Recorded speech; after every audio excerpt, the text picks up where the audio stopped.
Ala, ang sarap naman ang aming pananghalian ni Imali. Yan po ay itlog ng isda. Betsim Shield. Yan, nasa lata ho yan. Hiwa-hiwa ko lang ng gano'n. Ayan, no, diba? First time ko kong lutuin. Tinuro lang ho ni Nurit. Ganyan daw ang lutuin ko.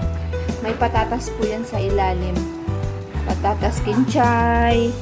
Maraming bawang daw ho ang ilagay ko. Lemon. Ayan, may nilagay din ho akong siling haba. Then, naglagay din ho ako ng luya para pangtanggal ho nung sakaling may langsa-langsa siya matanggal. Ayan, ano pa bang nilagay ko? Hindi na ho ako maglalagay ng mantika. Gusto ni Ima maraming mantika, pero hindi ko na ho nilalagay. Yung sariling mantika na lang yan. Or mamaya konti kasi sabihin na naman, o bakit wala tong mantika? Ayun, sige ho. Salamat. Itlog ng isda. Bye.